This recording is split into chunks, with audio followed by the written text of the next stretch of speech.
இரட்சகருமாய் இருக்கிற இயேசு கிறிஸ்துவின் நாமத்தினாலே உங்கள் யாவரையும் நான் வாழ்த்துகிறேன். தேவனுடைய செய்திக்கு ஆதாரமாக ஆதியாகமம் 35வது அதிகாரம் 1 முதல் 4 வசனங்களை வாசிக்கலாம். ஆதியாகமம் 35வது அதிகாரம் 1 முதல் 4 வசனங்களை வாசிக்கலாம். நம்ம எல்லாம் சேர்ந்து வாசிப்போமா? நம்ம எல்லாரும் சேர்ந்து வாசிப்போம். தேவன் யாக்கோபை நோக்கி, நீ எழுந்து பெத்தேலுக்கு போய் அங்கே குடியிருந்து நீ உன் சகோதரனாகிய ஏசாவின் முகத்திற்கு விலகி ஓடி போகிற போது உனக்கு தரிசனமான தேவனுக்கு அங்கே ஒரு பலிபீடத்தை உண்டாக்கு என்றார். அப்பொழுது யாக்கோபு தன் வீட்டாரையும் தன்னோடு கூட இருந்த மற்ற அனைவரையும் நோக்கி, உங்களிடத்தில் இருக்கிற அந்நிய தெய்வங்களை விலக்கி போட்டு உங்களை சுத்தம் பண்ணி கொண்டு உங்கள் வஸ்திரங்களை மாற்றுங்கள். நாம் எழுந்து பெத்தேலுக்கு போவோம், வாருங்கள். எனக்கு ஆபத்து நேரிட்ட நாளில் என் விண்ணப்பத்திற்கு உத்தரவு, நான் நடந்த வழியிலே என்னோடு கூட இருந்த தேவனுக்கு அங்கே ஒரு பலிபீடத்தை உண்டாக்குவேன் என்றார். அப்பொழுது அவர்கள் தங்கள் கையில் இருந்த எல்லா அந்நிய தெய்வங்களையும் தங்கள் காதணிகளையும் யாக்கோபிடத்தில் கொடுத்தார்கள்.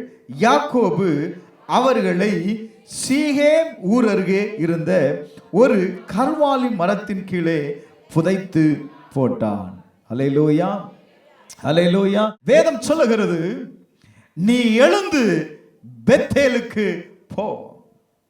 நீ எழுந்து பெத்தேலுக்கு போ என்று சொல்றார். யாக்கோபிட்ட ஆண்டவர் சொல்றாரு, நீ எழுந்து பெத்தேலுக்கு போ. பெத்தேல் என்பது ஹவுஸ் ஆஃப் காட், அது தேவனுடைய வீடு அப்படின்னு அர்த்தம். பெத்தேல் என்றால் என் ஆவிக்குரிய வாழ்க்கை புதுப்பிக்கப்படுகிற இடம்னு அர்த்தம். பெத்தேல் என்றால் தேவன் என்னை சந்திக்கிற இடம். பெத்தேல் என்றால் தேவன் என்னோடு உடன்படிக்கை பண்ணுகிற இடம். பெத்தேல் என்றால் தேவன் என் வாழ்க்கையை மாற்றுகிற இடம். ஆண்டவர் எந்த சூழ்நிலையில யாக்கோபிடத்துல இந்த வார்த்தையை சொல்லுகிறான். இந்த யாக்கோபு தன்னுடைய வாழ்க்கையில அவன் பிரச்சனையை சந்திக்கும் போது, அவன் வாழ்க்கையில் தடுமாறிக் கொண்டிருந்த பொழுது ஆண்டவர் சொல்றாரு, யாக்கோபே நீ எழுந்து எங்க போ அப்படின்னா பெத்தேலுக்கு போ. பிரைஸ் அல்லாஹ். இந்த பெத்தேல்ல ஏற்கனவே தேவன் தன்னை அவனுக்கு வெளிப்படுத்துகிற இடம்தான் பெத்தேல். ஆனா இந்த யாக்கோபு பாருங்க, பெத்தேலை விட்டு கொஞ்சம் விலகி எங்க இருந்தான் அப்படின்னா சீகேமில் அவன் இருக்கிறான். எதை விட்டு விலகி? தேவனுடைய வீட்டை விட்டு விலகி, தேவன் சந்தித்த இடத்தை விட்டு விலகி அவன் எங்க இருக்கிறான் அப்படின்னா சீகேமில் இருக்கிறான். சீகேமில் இருக்கிற ஆளு தன் வாழ்க்கையில பிரச்சனையை சந்திக்கும் போது தேவன் சொல்றாரு, நீ எழுந்து இந்த பிரச்சனைய, இந்த சூழ்நிலைய நீ மாற்றி கொள்ளணும்னா நீ எங்க போ ராஜா? நான் உன்னை சந்தித்த இடத்திற்கு போ.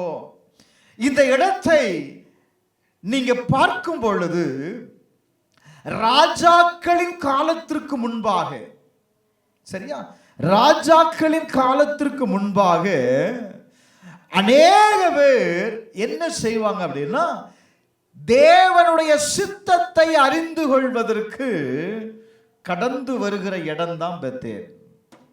இந்த பெத்தேலுக்கு வந்துட்டாங்க அப்படின்னா எதை அறிந்து கொள்ளுவாங்க? அவர்களுடைய காரியத்திற்கு உண்டான தேவ சித்தத்தை அறிந்து கொள்வதற்கு ராஜாக்களின் காலத்திற்கு முன்பாக இருந்தவர்கள் கடந்து வரக்கூடிய இடம். Price the Lord. இப்ப ஆண்டவர் சொல்றாரு, மீண்டுமாய் யாக்கோபே நீ எழுந்து எங்க போப்பா? பெத்தேலுக்கு போ. அந்த பெத்தேல் தேவன் உன்னை சந்தித்த இடம், தேவனுடைய வாக்குத்தத்தத்தை பெற்ற இடம், உனக்கும் தேவனுக்கும் ஒரு அர்ப்பணிப்பு உண்டான இடம். அந்த இடத்துக்கு நீ போ. நம்முடைய வாழ்க்கையிலும் கூட வருஷம் முடிய போகுது.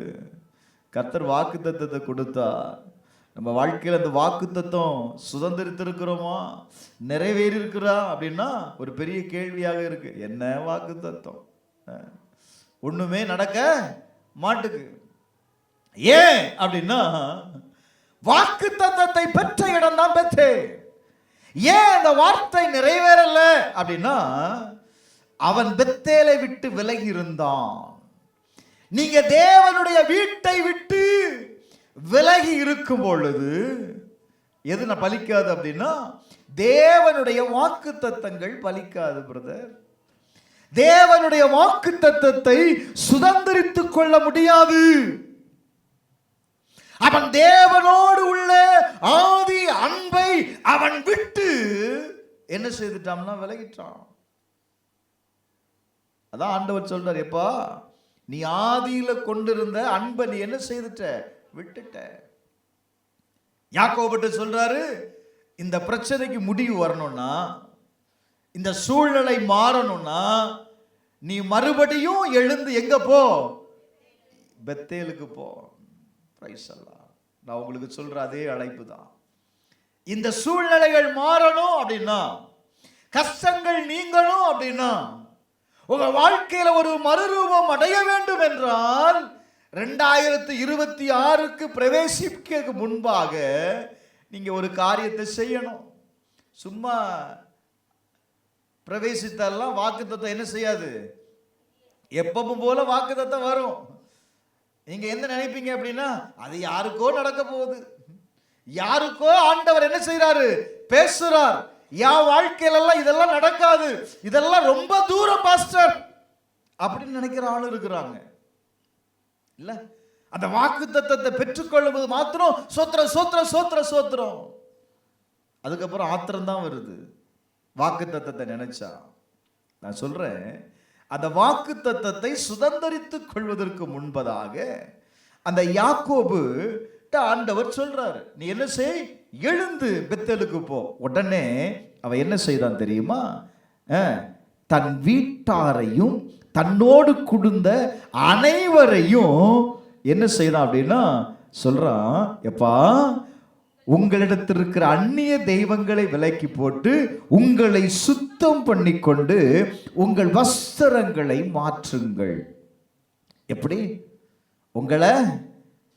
உங்களிடத்தில் இருக்கிற எல்லா அந்நிய தெய்வங்களை விலக்கி போட்டு உங்களை சுத்தம் பண்ணிக்கொண்டு உங்க வஸ்திரங்களை மாற்றுங்கள்.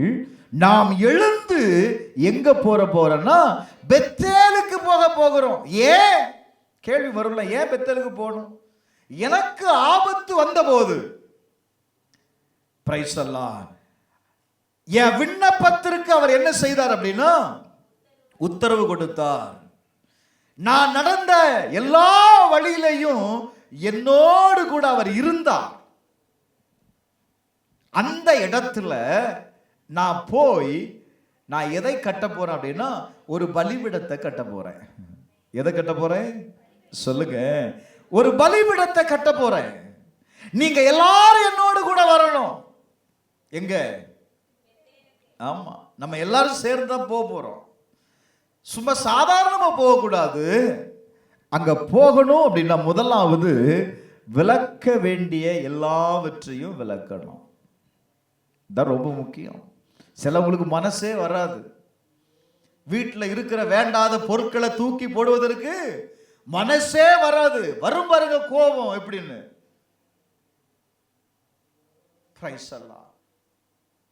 அது எங்கேயோ ஒரு மூலையில இருந்துட்டு போது உங்களுக்கு என்ன வலிக்குது? கொஞ்சம் நல்ல கவனி. வேதம் சொல்லுது, புதிய தானியம் உனக்கு வேணும் அப்படின்னா பழைய காரியங்களை என்ன செய்திரு? தூக்கி வெளியே வீசு. நீ விலக்கி போட வேண்டியதை விலக்காம, பிரைஸ் எல்லாம் அது வரட்டும் பாஸ்டர். முதல்ல என்ன வரட்டும்? புதுசு வரட்டும். வந்ததுக்கு அப்புறம் என்ன செய்யலாம்? பழச தூக்கி, புதுசு வரட்டும். வந்ததுக்கு பிற்பாடு என்ன செய்யலாம்? பழச தூக்கி போடலாம். வந்ததுக்கு அப்புறம் தூக்கி போட மனசு வராது. அது என்னைக்காவது தேவைப்படும். நல்ல கவனி, வேதம் சொல்லுது அடுத்த வாரம் நீ விலக்கி போடணும். ரெண்டாவது என்ன செய்யணும்?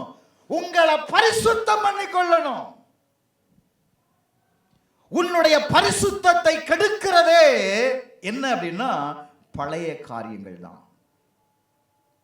அதனாலதான் ஆண்டவர் சொல்றாரு, முதல்ல என்ன செய்து அதை விலக்கு. ரெண்டாவது உன்னை என்ன செய்து கொள்? பரிசுத்தம் பண்ணிக்கொள். மூன்றாவது நல்ல புதிய வஸ்திரத்தை உடுத்துக்க. இருக்கிறதுலே பெஸ்டா இருக்கிற வஸ்திரத்தை என்ன செய்ய? உடுத்துக்கோ. எங்க போறோம்? பெத்தேலுக்கு. எதுக்காக போறோம்? தேவனுக்கு ஒரு பலிபீடத்தை கட்ட, தேவனை ஆராதிக்க நான் கடந்து சொல்றேன். நான் மறுபடியும் சொல்றேன், உங்க வஸ்திரங்கள் மாற்றப்படாமல் இருக்குமே ஆனால் உங்க பக்கத்திலேயே காலியா இருக்கிற சேர்ல உங்களுக்கு தெரியாம என்ன ஒருவன் இருக்கிறான். அவ்வளவு பெரிய ஆசாரியனோடு கூட யார் நின்றா அப்படின்னா சத்துரு நின்னா.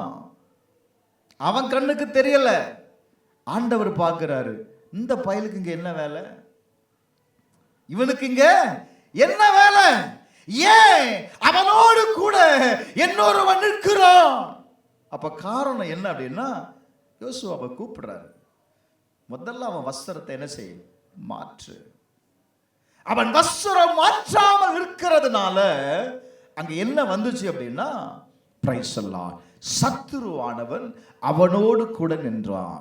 அப்போ என்னுடைய பழைய சுபாவங்கள், பழைய காரியங்கள், ஏதோ ஒரு இடத்துல சத்துருவானவன் ஒதுங்கி இருக்கிறான். அவன் என்ன செய்யணும் அப்படின்னா விலைக்கிறணும். இப்போ இளைய குமாரன் தன்னுடைய தகப்பன் வீட்டுக்கு வருகிறான். எதற்காக வருகிறான்? தன்னுடைய தகப்பன் இடத்துல வந்து தன்னை ஏற்றுக்கொள்ளும்படி அவன் விண்ணப்பம் செய்வேன் அப்படின்னு தீர்மானம் எடுத்து வரான். வந்த உடனே அவங்க அப்பா என்ன செய்தார் தெரியுமா? தன்னை ஏற்றுக்கொள்வதற்கு முதல்ல அவனுடைய பிள்ளை என்கிற அந்த ஏற்றுக்கொள்ளுதல் எப்போ வந்துச்சு அப்படின்னா அவனுடைய வஸ்திரம் மாற்றப்பட்ட பிற்பாடுதான் அவனை ஏற்றுக்கொண்டார். நல்ல கவனிங்க. அப்ப நம்முடைய வாழ்க்கையில நமக்கு கொடுக்கப்பட்டிருக்கிற அந்த வஸ்திரம் ரொம்ப பெருசு. ரட்சிப்பின் வஸ்திரம் ரொம்ப பெருசு. பிரைஸ் அல்லாஹ். அதை நாம் புதுப்பிக்கப்பட வேண்டும். நாம் பரிசுத்தம் அடைய வேண்டும். இப்ப எங்க வராங்க அப்படின்னா பலிபீடத்தை கட்ட வந்தாங்க. நம்ம ஆட்கள் எவ்வளவு ஷார்ப்பா அன்னைக்கு இருந்திருக்கிறாங்க பாருங்களேன். உடனே அப்பொழுது அவர்கள் தங்கள் கையில் இருந்த எல்லா அந்நிய தெய்வங்களையும், என் பைபிள் அப்படிதான் இருக்கு, உங்க பைபிள்ல இருக்கான்னு தெரியல, தங்கள் காதணிகளையும் யாக்கோபிடத்திலே கொடுத்தார்கள். அந்நிய தெய்வங்களையும் காதணிகளையும் யார்கிட்ட கொடுத்தாங்க அப்படின்னா யாக்கோபிட்ட கொடுத்தாங்க. பிரைஸ் அல்லாஹ். இப்ப அவன் அதையெல்லாம் வாங்கி என்ன செய்தான் தெரியுமா? கர்வாலி மரத்தின் கீழே புதைத்து போட்டான். நல்ல கவனிங்க. யாக்கோபு யார்ட்டையாவது கேட்டானா? விளக்க தான் சொன்னான்ல, இதெல்லாம் என்ன செய்திருங்க? விலக்கிருங்க. அப்ப இவங்களுக்குள்ள ஒரு உணர்வு வருகிறது. என்ன உணர்வு அப்படின்னா, இது மறுபடியும் நம்ம கிட்டயே இருந்துச்சு அப்படின்னா நம்ம என்ன செய்ய முடியும்? மறுபடியும் நம்ம பயன்படுத்திடுவோம். மறுபடியும் நம்ம என்ன செய்திருவோம்? தேவனுடைய சமூகத்தை விட்டு விலக செய்திருவோம். அதனால இது நம்ம கிட்ட இருக்க வேண்டாம், அதை நம்ம யார்கிட்ட கொடுத்துருவோம் அப்படின்னா யாக்கோபுட்ட கொடுத்துருவோம். ஏன் அவங்க காதணிகளை கொடுத்தாங்க அப்படின்னா, இன்னைக்கு இருக்க ட்ரெண்டை நீங்கள் பார்த்தீங்களா? இந்த காதணிகளில் பொம்மையை போடுறது, ஒரு மாதிரி இந்த ஆர்டிக்கிளில் ஒரு மாதிரி என்ன சொல்கிறது, விதவிதமாக டிசைன் பண்ணி என்ன செய்கிறாங்க, இங்கேருந்து இங்கே வர தொங்குது. இதெல்லாம் பாதி காலங்களில் இருந்தது. சிலவங்க என்ன செய்வாங்கன்னா, அவங்க வணங்கின தெய்வங்களை என்ன செய்வாங்க, காதணிகளா இல்லைன்னா மூக்குத்தியா என்ன செய்வாங்க அப்படின்னா அவங்க செய்து போடுவது வழக்கம். என்ன நீங்கள் எல்லாம் ஒரு மாதிரி பார்க்குறீங்க, உண்மையா இல்லை பொய்யாமா? பார்த்துருக்கீங்களா? நீங்கள் பார்த்துருக்கீங்களா? அவங்க பாட்டிமார் போட்டிருப்பாங்க, சரியா? போட்டுன்னா கலத்தி யார்கிட்ட கொடுத்தாங்கன்னா யாக்கோபுட்ட கொடு. நானா சர்ச்சை கட்டியிருப்பேன். இந்த ஆள் என்ன பண்ணிட்டாரு, புதைச்சிட்டான். என்ன செய்துட்டான்? இனி என்ன செய்யக்கூடாது, எடுக்க கூடாது. புதைக்க வேண்டியதை புதைக்காம அது வீட்டில் ஓரமாக பாஸ்டர் இருக்குது அப்படின்னு நினைச்சீங்கன்னா 26 ஆசீர்வாதத்தை நீங்க பெற்றுக்கொள்ள மாட்டீங்க. உங்க வீட்டில் இருக்கிற ஓரமா இருக்கிறது பெற்றுக்கொள்ளும். அப்ப என்ன செய்யணும்? விலக்கி, விளக்குறது ஈஸியா விளக்கிறோம் பாருங்க. தூர போட தான் மனசு வராது.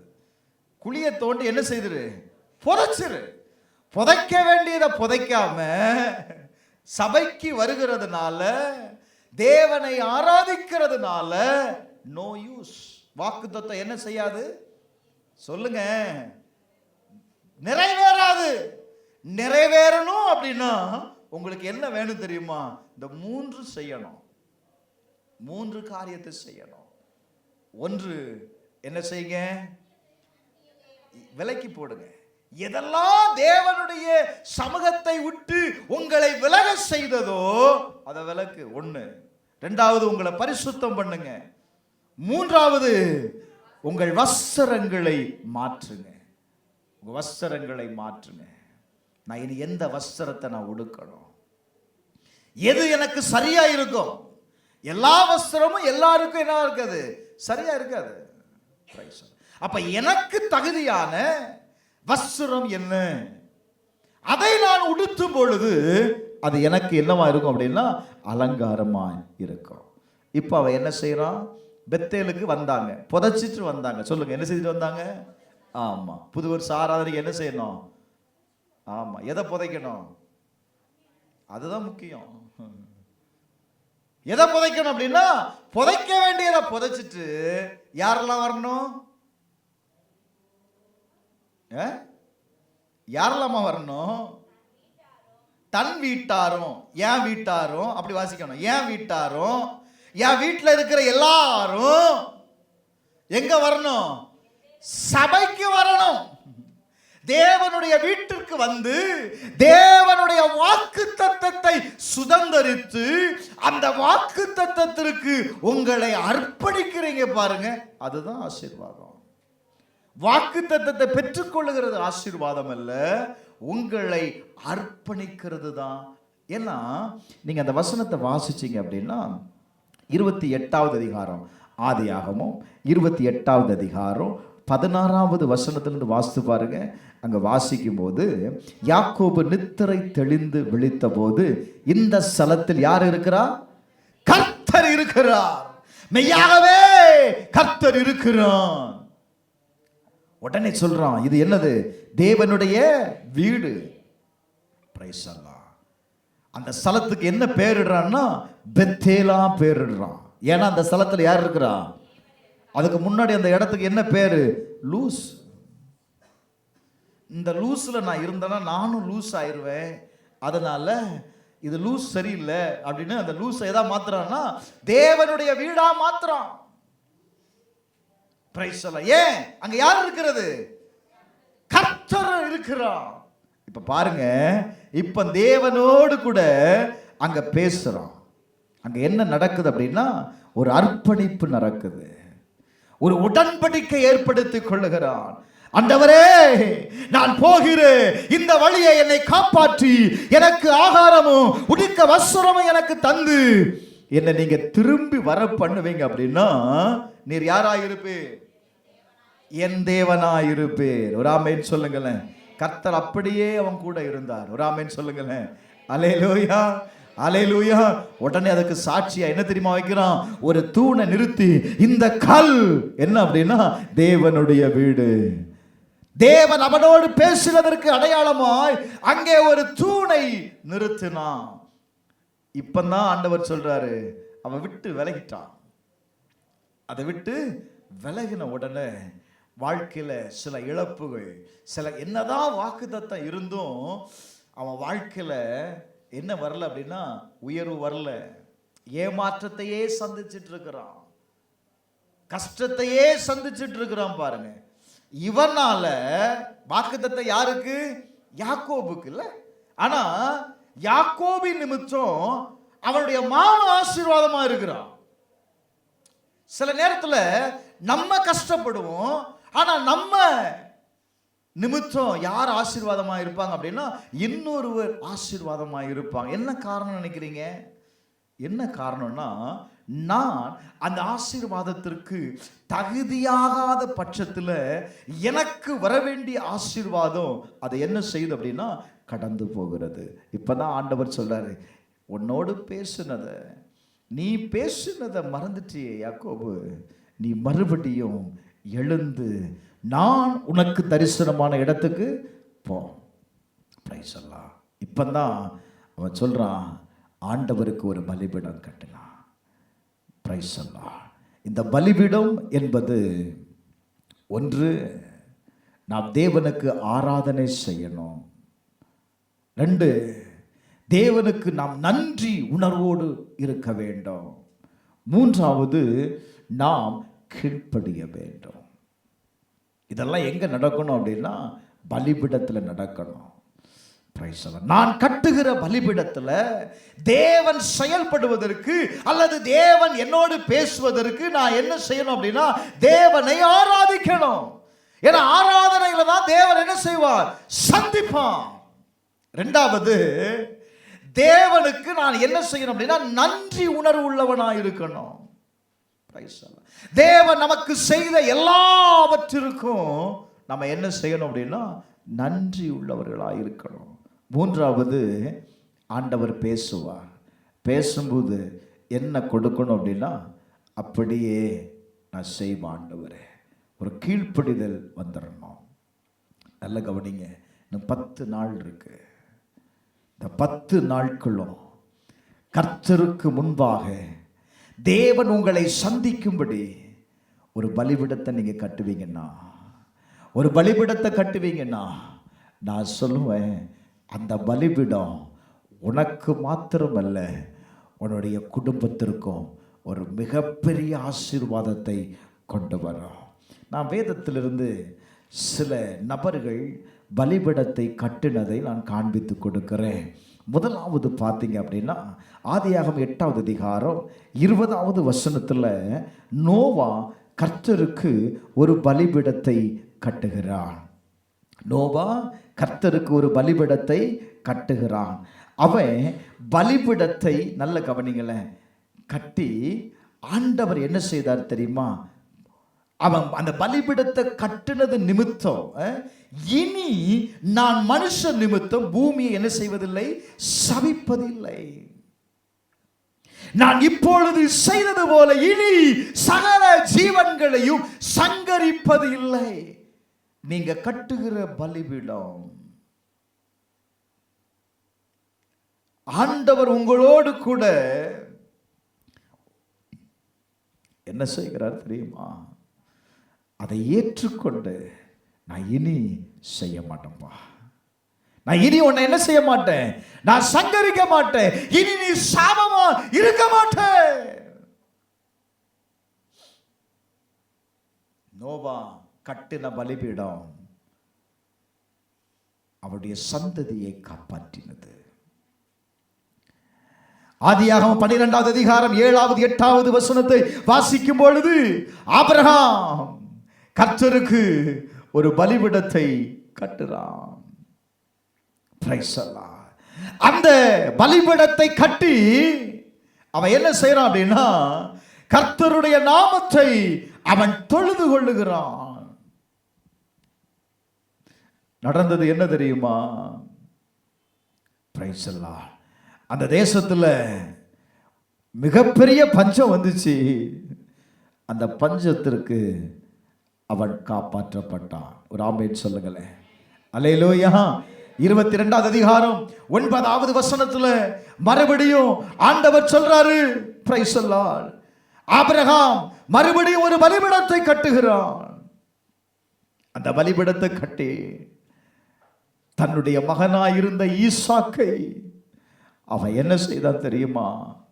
பலியிட அவனை அந்த பலிபீடத்தில் கிடத்தின பொழுது கர்த்தர் சொல்றாரு, எப்பா ஆபிரகாமே, பிள்ளையாண்டான் மேலும் கையை போடாத, நீ தேவனுக்கு பயப்படுகிறவன் என்பதை நான் இப்பொழுது அறிந்து கொண்டேன்.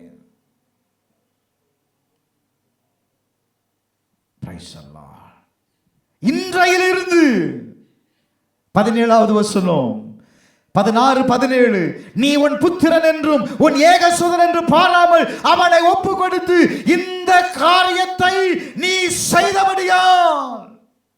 ஹலோ, பலிபீடத்தை கட்டி தன்னுடைய மகனை அவன் பலிபீடத்தில் கிடத்தின உடனே கர்த்தர் அங்க வருகிறார். என்ன சொல்றாரு பாருங்க, நீ உன் புத்திரன் என்றும் ஏகசுதனும் பாராம அவனை ஒப்பு கொடுத்து இந்த காரியத்தை செய்தபடியா நான் என்ன செய்ய போறேன்? நான் உன்னை ஆசீர்வதிக்கவே ஆசீர்வதித்து உன் சந்ததியை வானத்தின் நட்சத்திரங்களை போலவும் கடற்கரை மணலை போலவும் பெருகவே பெருக பண்ணுவேன் என்றும் உன் சந்ததியார் தங்கள் சத்துருக்களின் வாசல்களை சுதந்திரித்துக் கொள்வார்கள் என்றும் நீ என் சொல்லுக்கு கீழ்ப்படியபடியால் உன் சந்ததிக்குள் பூமியில் உள்ள சகல ஜாதிகளும் ஆசீர்வதிக்கப்படும். யார் சொன்னார்?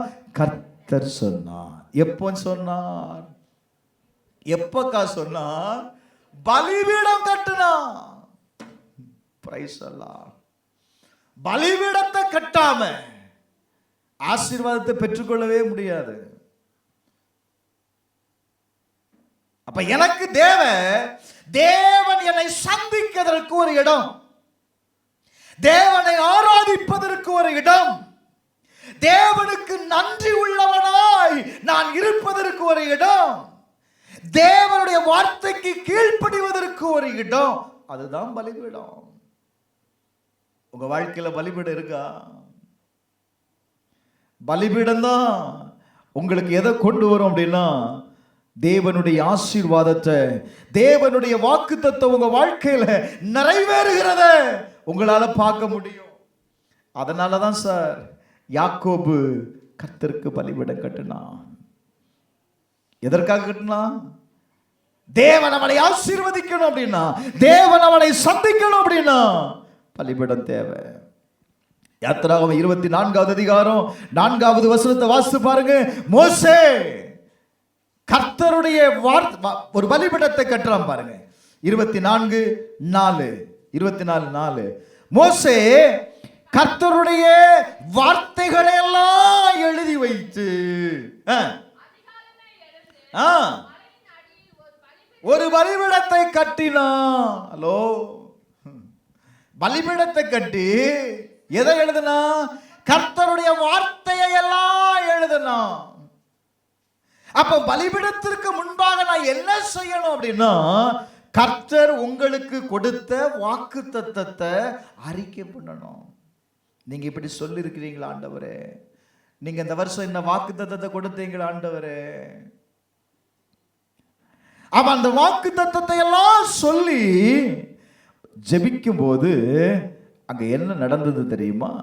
தேவன் அங்கே மோசையோடு பேசுறாரு. மோசையோடு பேசி இப்பதான் மோசைட்ட சொல்றாரு, மோசஸ் நீ மலைக்கு வாப்பா, மலைக்கு நீ வா. பிரைஸ் எல்லாம். அங்கே போன ஆளுக்கு அவன் இரவும் பகலும் 40 நாள் அந்த மலையில் இருக்கிறான். கர்த்தர் என்ன செய்தார் அப்படின்னா, அவர்களுக்கு எதை கொடுக்கிறார்? தேவன் அவர்களோடு கூட பேசும்படி கற்பனைகளை எழுதி கொடுக்கிறார். அப்போ தேவன் பேசுவதற்கு எனக்கு பலிபீடம் தேவை. தேவன் பேசுவதற்கு எனக்கு சொல்லுங்க பலிபீடம் தேவை. யோசுவாவை பாருங்க. யோசுவாவின் புஸ்தகம் 8வது அதிகாரம் 30வது வசனத்துல அவனும் என்ன செய்தான் அப்படின்னா ஒரு பலிபீடத்தை கட்டினான். பிரைஸ் எல்லாம். நியாயாதிபதிகள் புஸ்தகம் 6வது அதிகாரம் 24வது வசனத்துல கிதியோன் கர்த்தருக்கு ஒரு பலிபீடத்தை கட்டினான். 1 சாமுவேல் 7வது அதிகாரம் 17வது வசனத்துல சாமுவேல் ராமாவில் என்ன செய்தான் தெரியுமா? ஒரு பலிபீடத்தை கட்டினான். வாசிக்கலாமா? 1 சாமுவேல் 7வது அதிகாரம் 17வது வசனம். 7:17. Glory to God. அந்த ராமாவுக்கு திரும்பி வருவான். அவனுடைய வீடு அங்கே இருந்தது. அங்கே இஸ்ரவேலை நியாயம் விசாரித்து அவ்விடத்தில் கர்த்தருக்கு ஒரு பலிபீடத்தை கட்டினான். 1 சாமுவேல் 14:35 வாசிக்கும் போது சவுல் முதலாவது ஒரு பலிபீடத்தை கர்த்தருக்கு கட்டுறான். அப்ப இவங்கெல்லாம் எதற்காக பலிபீடத்தை கட்டினாங்க அப்படின்னா, தேவன் பேசுவதற்கு, தேவன் செயல்படுவதற்கு என்ன செய்தாங்கப்பா? பலிபீடத்தை கட்டினான்.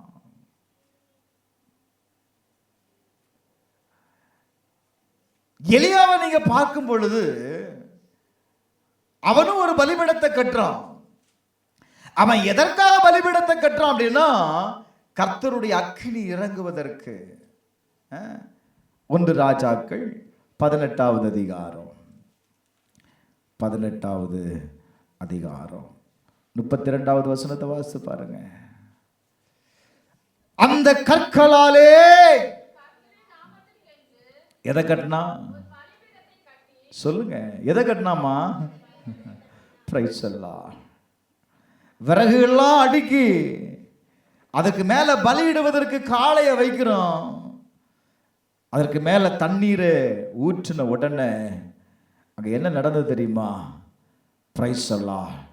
ஆபிரகாமுக்கும் ஈசாக்குக்கும் யாக்கோபும் தேவனாகிய கர்த்தாவே, இஸ்ரவேலிலே நீர் தேவன் என்றும் நான் உம்முடைய ஊழியக்காரன் என்றும் இந்த காரியங்கள் எல்லாம் உம்முடைய வார்த்தையின்படி செய்தேன் என்று இன்றைக்கு நீ விளங்க பண்ணோம்.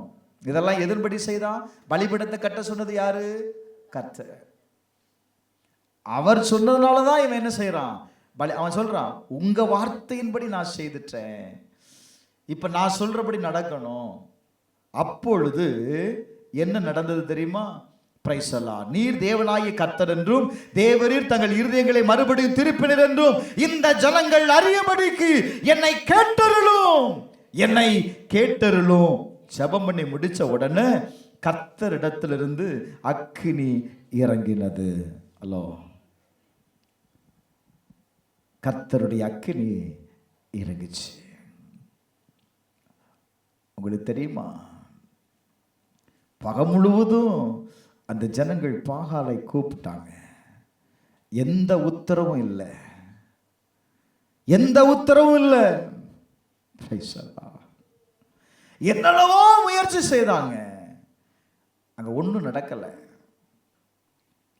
26வது வசனத்தை வாசித்து பாருங்க. தங்களுக்கு கொடுக்கப்பட்ட காளையை அவர்கள் வாங்கி அதை ஆயத்தம் பண்ணி பாகாலே எங்களுக்கு உத்தரவு வரலும். எப்ப தொடங்கி? காலையிலிருந்து மத்தியானம் மட்டும் பாகாலி நாமத்தை சொல்லி கூப்பிட்டாரு. ஆனா என்ன இல்ல, ஒரு சத்தமும் வரல, ஒரு உத்தரவும் வரல. சில நேரத்தில் ஏன் பதில் வராம இருக்கு? நம்மளும் ஜெபம் பண்ணி தானே பார்க்கிறோம். என்ன இல்லாம கூப்பிடுறீங்க? பலிபீடம் இல்லை, வெறுமனையா ரோட்ல இருந்து கூப்பிடுற மாதிரி தெரியுது. வேதம் சொல்லுது, அவன் சொல்றான் பாருங்க, அவன் வேலையா இருப்பான் அல்லது எங்கேயாவது போயிருப்பான், இல்லைன்னா தூங்கி இருப்பான். அவனை எழுப்பி பாருங்க. அவங்க என்ன செய்தாங்க தெரியுமா? அதை அப்படியே நம்பி உரத்த சத்தமா கூப்பிடுறான். அப்பதானே தூங்குனாலும் எந்திப்பான்ல. உரத்த சத்தமா கூப்பிட்டான். என்ன செய்தாங்க பாருங்க, தங்கள் மேல் என்ன செய்தாங்க, ரத்தம் வடியும் மட்டும் கத்திகளாலும் ஈட்டிகளாலும் தங்களை கீறி கொண்டார்கள். மத்தியான வேளையும் சென்ற பின்பு அந்தி பலி செலுத்து நேரம் மட்டும் அங்க ஒரு சத்தமும் வரல, ஒரு உத்தரவும் வரல.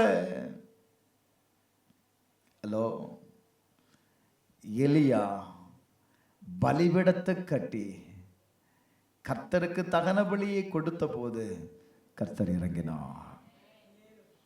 கர்த்தருடைய அக்கினி இறங்கினது. இப்ப என்ன நடந்துச்சு தெரியுமா? அங்க இருக்கிற சுத்தி நிற்கிற எல்லா ஜனத்திற்கும் ஒரு பயம் வருகிறது. இப்ப ஜனங்கள் எல்லாரும் என்ன சொன்னாங்க தெரியுமா? முகங்குப்புற விழுந்து கர்த்தரே தெய்வம், ஒரு ஆமென் சொல்லுங்களேன். பாகால கூப்பிட்டவன் அத்தனை பேரும் யார கூப்பிடுறான்னா கர்த்தரை கூப்பிடுறான். ஒரு ஆமென் சொல்லுங்களேன். அப்ப கர்த்தர் இறங்குவதற்கு, கர்த்தர் செயல்படுவதற்கு நீ கட்ட வேண்டியது பலிபீடம். பலிபீடத்தை கட்டி பலிபீடத்திற்கு முன்பாக உட்கார்ந்து அவர் விரும்புகிற பலிகளை நாம் செலுத்தும் பொழுது கர்த்தர் செயல்படுவார். ஒரு ஆமென் சொல்லுங்களேன். அல்லேலூயா, அல்லேலூயா. அப்ப நான் செய்ய வேண்டியது என்ன அப்படின்னா, இந்த 10 நாட்களும் கர்த்தருக்கு முன்பாக பலிபீடத்தை கட்டுங்கய்யா. எத்தனை நாட்கள் நீங்க பலிபீடத்தை விட்டு தூரமா இருப்பீங்க? பிரைஸ் அல்லாஹ். எத்தனை நாட்கள் இன்னும் நீங்க ஜெபம் பண்ணாம இருப்பீங்க? எத்தனை நாட்கள் இன்னும் நீ தேவனை துதிக்காம இருப்பீங்க? தூசிய உதறிட்டு சிலருடைய வாழ்க்கை, ஜெப வாழ்க்கை எப்படி இருக்குன்னா தூசி படிஞ்சு போயிருக்கு. பிரைஸ் அல்லாஹ். அதை உதறி தட்டி எழுப்பி தேவ சமூகத்தில் உட்காருங்க. இன்னொரு வசனம் சொல்லுது பாருங்களேன். ஆமோஸ் எழுதின தீர்க்கதரிசன புஸ்தகம் 9வது அதிகாரம் 1வது வசனத்தில் நீங்க வாசித்தீங்கன்னா, ஆண்டவரை நான் பலிபீடத்தில் நிற்க கண்டேன். ஆண்டவரை எங்க கண்டேன்?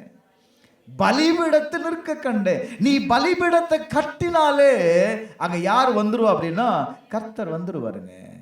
எதற்காக அவர் வருகிறார் அப்படின்னா உன்னை சந்திப்பதற்கு, உன்னை சந்திப்பதற்கு, உன்னோடு பேசுவதற்கு. நான் மறுபடியும் சொல்றேன், பலிபீடத்தை கட்டுங்க. இந்த பலிபீடம் என்பது உன்னை அர்ப்பணிக்கிற இடம், உங்களை பரிசுத்தமாக்கி கொள்ளுகிற இடம், உங்களை ஆயத்தமாக்கி கொள்ளுகிற இடம். பலிபீடம் இல்லாம டைரக்டா ஆண்டவர்கிட்ட பேசிடலாம்னு சிலர் நினைக்கிறீங்க. வாய்ப்பே இல்லை. எந்த ரெக்கமெண்டேஷனும் என்ன செய்யாது, அங்க செல்லுபடி ஆகாது. எனக்கு காரியம் நடக்கணும் அப்படின்னா, எனக்கு காரியம் மாறுதலாய் மாறணும் அப்படின்னா யார் தான் பலிபீடத்தை கட்டணும் அப்படின்னா நான் தான் கட்டணும். யாரோ ஒருத்தர் பலிபீடத்தை கட்டி வச்சிருப்பாங்க, நம்ம போய் என்ன செய்யலாம், கலந்து கொள்ளலாம் அப்படின்னு நினைக்காதுங்க. உங்க பலிபீடத்தை, உங்களுக்கு தேவையான பீடத்தை யார் தான் கட்டணும்ப்பா? நீங்க தான் கட்டணும். அன்னைக்கு பலிபீடத்தில் அவன் அவனுக்கு தக்கவாறு, பிரைஸ் அல்லாஹ், அவன் என்ன செய்தான் அப்படின்னா தகன பலியை கொண்டு வந்தார்கள். எதற்காக அப்படின்னா ஒவ்வொருவருடைய சுத்திகரிப்பிற்கும், ஒவ்வொருடைய வேண்டுதலுக்கும். ஏன்னா ஒவ்வொருடைய தேவைகள் வேற, ஒவ்வொருடைய பிரச்சனைகள் வேற, ஒவ்வொருடைய சூழ்நிலைகள் வேற. ஒருத்தர் கட்டின பலிபீடத்தில் என்ன செய்யாதங்க, நீங்க கட்டாதங்க. வசதி இருக்கிறவங்க நல்ல செங்கல் போட்டு நல்ல நீட்டா என்ன செய்வாங்க, கட்டுவாங்க. வசதி இல்லாத ஆளு என்ன செய்வாங்க, 2 கல்லை போட்டு, அது பலிபீடம் தானே அப்படின்னு கட்டுவாங்க. அவர் கட்டட்டும், நம்ம போய் ஜாயின் பண்ணிடலாம் நினைக்காது, அது ஒர்க் அவுட்டே ஆகாது. தேவன் உங்களோடு சந்திக்க விரும்புகிறார், உங்களோடு பேச விரும்புகிறார், உங்களுடைய சூழ்நிலைகளை மாற்ற விரும்புகிறார். பிரைஸ் அல்லாஹ். ஆண்டவர் பலிபீடத்தில் நிற்கிறாருங்க. யாக்கோபு எழுதின புஸ்தகம் 2வது அதிகாரம் 21வது வசனத்தை வாசித்து பாருங்க. யாக்கோபு 2வது அதிகாரம் 21வது வசனம். ஆபிரகாம் ஈசாக்கை பலிபீடத்தின் மேல் செலுத்தின போது, நல்ல கவனிங்க, ஆபிரகாம் பலிபீடத்தை கட்டினான்னு சொன்னேன். ஆனா அந்த வசனம் சொல்லுது, அவன் என்ன செய்தானா? ஈசாக்கை பலிபீடத்தின் மேல் செலுத்தின போது. கேட்கிறான், அப்பா பலிபீடத்தை கட்டியாச்சு, ஆடு எங்க? பாவம், இவனுக்கு தெரியாது நீதான் ஆடுன்னு. ஒரே வார்த்தை, கர்த்தர் பார்த்து கொள்வார். அல்லேலூயா. நீ பலிபீடத்தை மட்டும் கட்டு, பலி செலுத்த வேண்டியதை யார் பார்த்து கொள்வா அப்படின்னா கர்த்தர் பார்த்து கொள்வார். இப்ப கர்த்தர் பார்த்து கொள்வதற்கு நான் என்ன செய்யணும் அப்படின்னா, எனக்குள்ள இருக்கிற அந்த விசுவாசத்தை நான் என்ன செய்யணும்? கிரியையில காண்பிக்கணும். விசுவாசிக்கிறது முக்கியம் இல்ல, எல்லாரும் தான் விசுவாசிக்கிறோம். கர்த்தர் பார்த்து கொள்வார் பிரதர், கர்த்தர் பார்த்து கொள்வார் பாஸ்டர், கர்த்தர் பார்த்துட்டு தான் இருக்கிறாருமா. அவர் செயல்படுவதற்கு நான் என்ன செய்யணும்? கிரியை செய்யணும். பலிபீடத்தெல்லாம் கட்டிட்டு கர்த்தர் பார்த்து கொள்வார்னு அப்படியே அவன் இருந்திருந்தா கர்த்தர் செய்திருப்பாரம்மா? செய்திருக்கிற மாட்டாரு. அவன் என்ன செய்தான்? கர்த்தர் யாரை என்ன செய்ய சொன்னார்? உன் நீ நேசிக்கிற உன் ஏகசூதனை என்ன செய், நான் சொல்லுகிற இடத்துல போய் பலி கொடுத்து அப்படின்னார். ஆண்டவர் தான் சொல்லிட்டார்ல. அப்ப இவன் என்ன செய்தான் அப்படின்னா, தன் மகனை பலிபீடத்தின் மேல் கர்த்தருடைய வார்த்தைக்கு கீழ்ப்படினான். அவன் கடத்தினான்.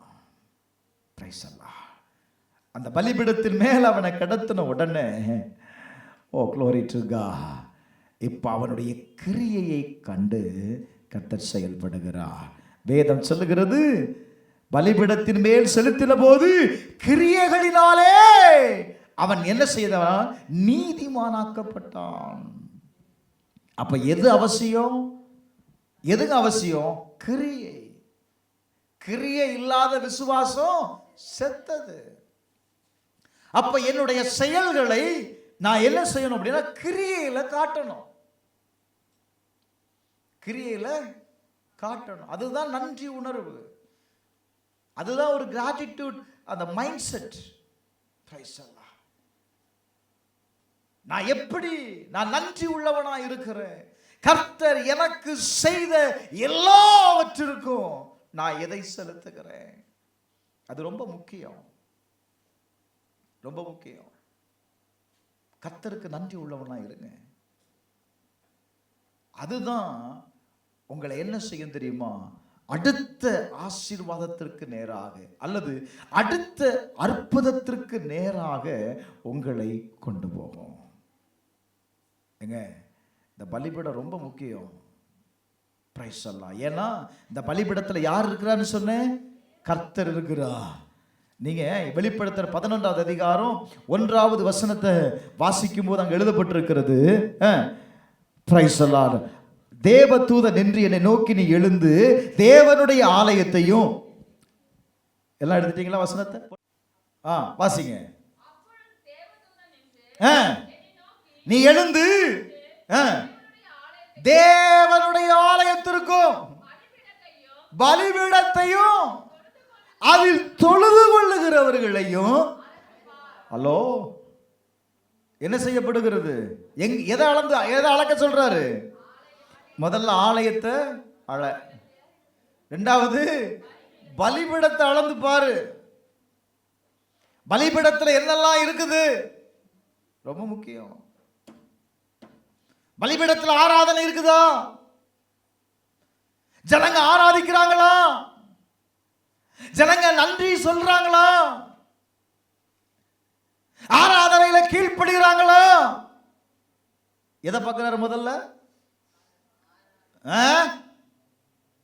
ஆலயத்தை பார்க்கிறாரு. இந்த அக்கா எத்தனை மணிக்கு ஆலயத்துக்கு வருது? முதல்ல பார்க்கப்படுகிறது. ஆலயத்தை பார்த்தா அதானே தெரியும். ரெண்டாவது ஆராதனையில பலிபீடத்தை பார்க்கிறாரு. பலிபீடத்தில் ஆராதிக்கிறவர்கள் எப்படி இருக்கிறார்கள்? மூன்றாவது, அதில் தொழுது கொள்ளுகிறவர்கள். தொழுது கொள்ளுகிறவர்கள் யாரு? யாருமா? பாடுறது மட்டும் உட்கார்ந்து மைக்க பிடிச்சு பாடுறதா? தொழுது கொள்ளுகிறவர்கள். அவரை யாரெல்லாம் தொழுது கொள்ளுகிறார்களோ அவர்களை தேவ தூதன் என்ன செய்யறான்னா, யார பார்க்கிறான்? தொழுது கொள்ளுகிறவர்கள் பார்க்கப்படுகிறார்கள். ஏன் தெரியுமா? நியாய தீர்ப்பே பலிபீடத்திலிருந்து தான் வரும் சார். நியாய தீர்ப்பு எங்க இருந்து வருமா? பலிபீடத்திலிருந்து தான் வரும். நீங்க கேட்ட சத்தியத்தின்படிதான் உங்களுக்கு நியாய தீர்ப்பு. அதை மறந்துடக்கூடாது. நீங்க என்ன சத்தியம் கேட்கிறீங்களோ, என்ன வசனம் கேட்கப்படுகிறதோ, ஒருவேளை நீங்க சொல்லலாம், இந்த கேள்வி நிறைய இன்னைக்கு இருக்கிற பிள்ளைங்க இது என்னன்னா, இது படிக்கல, நல்ல எக்ஸாம் எழுதினியாமா, அது அவுட் ஆஃப் போர்ஷன், இது ஒரு பேசா இருக்கு. கர்த்தாவே, கொஸ்டின் எடுக்கிறவன் அப்படியே பிரதர் எடுப்பான். அவன் படிச்சு டிகிரி வாங்கி அவனுக்கு ட்ரைனிங் கொடுத்து எந்த போர்ஷன் எடுக்கும், எத்தனை வருஷமா அவங்க கொஸ்டின் எடுத்துட்டு இருப்பாங்கல்ல. இந்த அம்மா படிக்காததுனால என்ன சொல்லுது, அது அவுட் ஆஃப் போர்ஷன். டீச்சர் எனக்கு சொல்லியே கொடுக்கல, அது சொல்லி கொடுத்த அன்னைக்கு ஸ்கூலுக்கு போகல. அப்ப இப்ப என்ன தெரியுது, அவுட் ஆஃப் போர்ஷனா தெரியுது. புக்ல தான் இருக்கு, அன்னைக்கு நான் என்ன செய்யல, படிக்கல. யாரும் சொல்ல முடியாதுக்கா.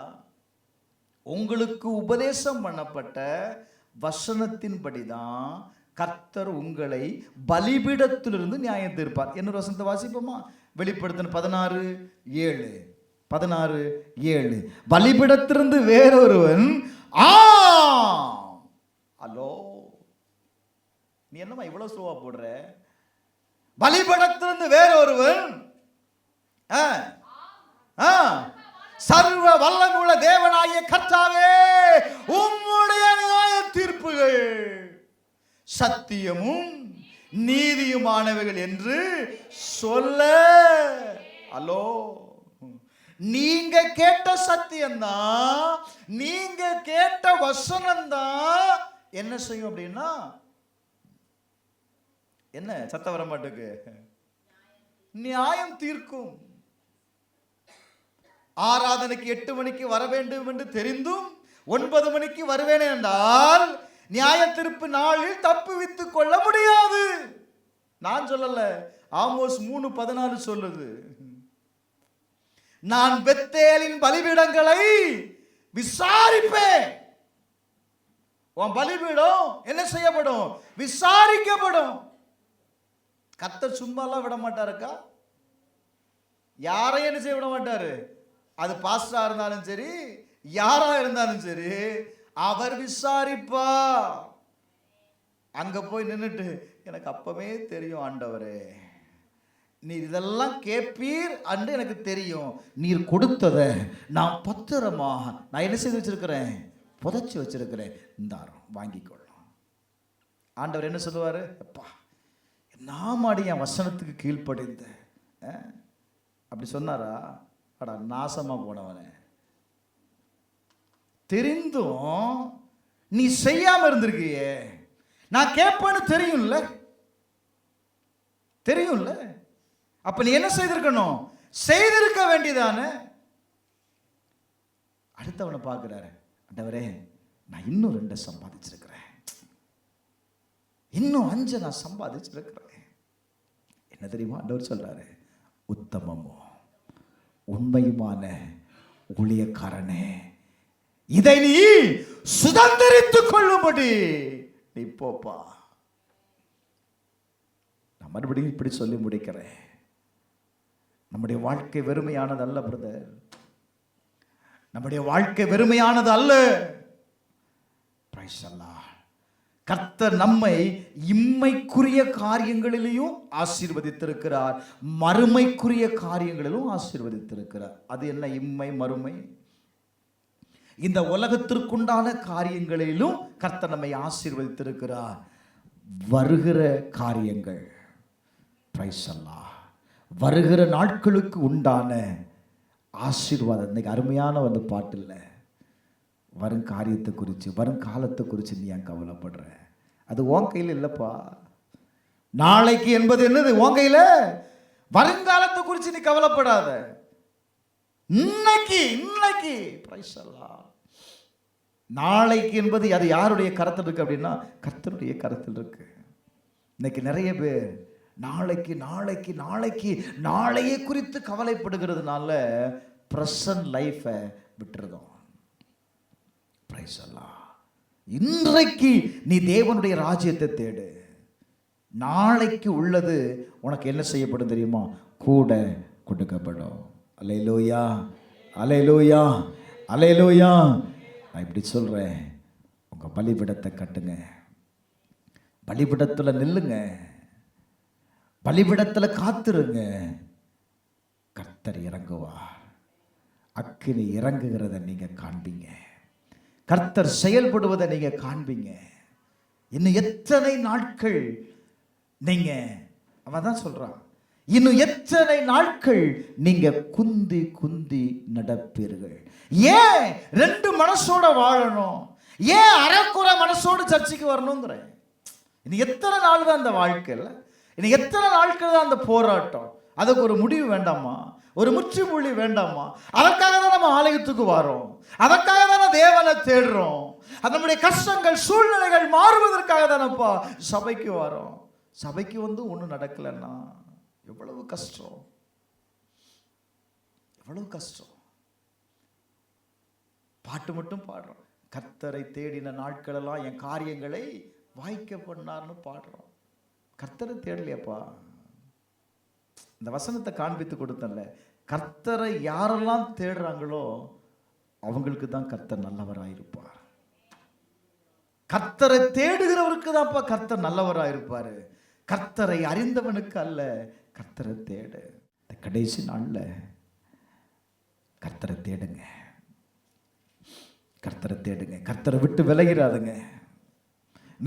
இன்னைக்கு இருக்கிற உலகம், இன்னைக்கு இருக்கிற சூழ்நிலைகள் எல்லாமே என்ன செய்து தெரியுமா?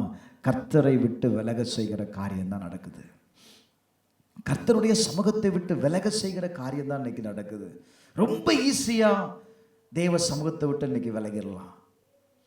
நான் சொல்லுவேன், கர்த்தருடைய சமூகத்தை விட்டு விலகி விடாதீங்க.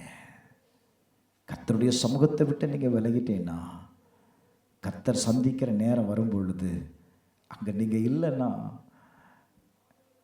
நான் இப்படி சொல்லுவேன், கர்த்தருடைய விட்டு விலகின உடனே பிசாசு உள்ள வந்துருவான். பிசாசு உள்ள வந்துருவான். அவன் பார்த்துக்கிட்டே இருக்கிறான், நீங்க எப்போ பிரைஸ் எல்லாம் கர்த்தரை விட்டு விலகினீர்கள். ஆண்டவர் தோட்டத்துக்கு வராரு, ஆதாம கூப்பிடுறாரு, ஒளிஞ்சிருக்கிறான். தேவனுடைய சத்தத்திற்கு அவன் என்ன செய்ய கேட்டும் கிட்ட வர முடியல. ஆண்டவர் கேட்கிறாரு, ஆதாமே யாருப்பா உனக்கு சொன்னது? யாருப்பா உனக்கு சொன்னது? எதனால நீ ஒளிஞ்சிருக்கிறப்பா? நல்ல கவனிங்க. ஆண்டவர் என்ன செய்தார் தெரியுமா? பிரைஸ் அல்லாஹ். நீ நிர்வாணி என்று உனக்கு அறிவித்தவன் யார்? நான் புசிக்க வேண்டாம் என்று உனக்கு சொன்னேன், விலக்கின விருட்சத்தின் கனியை நீ புசித்தாயோ? கர்த்தர் விலக்கின, கர்த்தர் செய்யக்கூடாதுன்னு சொன்ன காரியத்தை அவன் செய்ததுனால என்ன செய்துட்டான் தெரியுமா? தேவனுடைய சமூகத்தை விட்டு விலகிட்டான். இப்போ அவன் என்ன நடந்தது தெரியுமா? சர்ப்பம் அவனை வஞ்சித்தது. ஏன் இன்னைக்கு நம்ம வஞ்சிக்கப்பட்டிருக்கிறோம்? ஏன் நம்முடைய ஆசீர்வாதம் இல்லாமல் இருக்கிறோம்? ஏன் சமாதானம் இல்லாமல் இருக்கிறோம்? நாம் இன்னொருவரால் வஞ்சிக்கப்பட்டிருக்கிறோம். நம்ம வஞ்சிக்கப்பட்டு இருந்தால் தாங்க அங்கே ஒரு ட்ரையாக, அதாவது என்ன சொல்லுவாங்க அப்படின்னா, ஒன்றுமே இல்லாமல் நிலையில் எப்போ வரும் தெரியுமா? நான் வஞ்சிக்கப்படும் பொழுது தான். நல்ல கவனிங்க, அவன் சொல்கிறா, நான் என்ன செய்தேன்?